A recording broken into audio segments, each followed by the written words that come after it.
আসসালামু আলাইকুম। আজ আমি একটি নতুন ভিডিও নিয়ে আপনাদের সকলের মাঝে হাজির হয়েছি। তো আশা করি সকলে ভালো আছেন। তো আজ আমি রান্না করব পটল দিয়ে আলু দিয়ে মাছ তরকারি রান্না করব। তার জন্য সাথে আমি মাছ নিয়েছি। এখানে এগুলো হচ্ছে গ্লাস কাপ আর শিং মাছ, দুটো মাছ দিয়ে আমি আজকে তরকারি রান্না করব। তার জন্য প্রথমে আমি মাছগুলো ভাজা নিব। তো এখন আমি কড়াইতে মাছগুলো দিয়ে দিছি। তো এভাবে করে এখন আমার এক পাশ হয়ে গেছে, এখন আমি উল্টে দিয়েছি। তো এখন আমার প্রায় মাছগুলো ভাজা হয়েছে, এখন নামিয়ে নিয়েছি। তো এভাবে করে সম্পূর্ণ সবগুলো মাছ আমি এভাবে ভেজে নিয়েছি।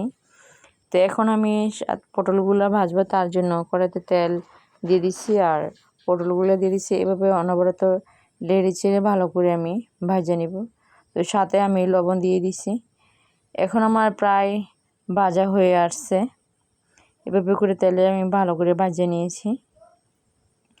তো এখন আমি সাথে আদা রসুন বাটা হলুদ মরিচ দিয়ে দিব। তো এখন আমি সব ময় মশলা দিয়ে দিয়েছি। তো এভাবে আবার কিছুক্ষণ কষিয়ে নিব সামান্য একটু পানি দিয়ে। তো এখন আমি পানি দিয়ে দিচ্ছি, এভাবে কিছু কাঁচামরিচের সাথে দিয়ে দিয়েছি। তো এখন আমার প্রায় কষানো হয়ে গেছে। তো এখন আমি তরকারিতে ঝোলের জন্য পানি দিয়ে দিব। তো এখন আমি পানি দিয়ে দিছি। তো এখন আমি সাথে মাছগুলো দিয়ে দিব। তো এভাবে করে এখন আমি রান্না করে নিব। তো এখন আমার প্রায় তরকারি বলক এসে পড়ছে। এভাবে করে আরও কিছুক্ষণ আমি রান্না করব। তো এখন আমার প্রায় তরকারি হয়ে আসছে। তো সাথে আমি কিছু ধনিয়া পাতা দিয়ে দিব। তো সাথে আমি ধনিয়া পাতা দিয়ে দিছি।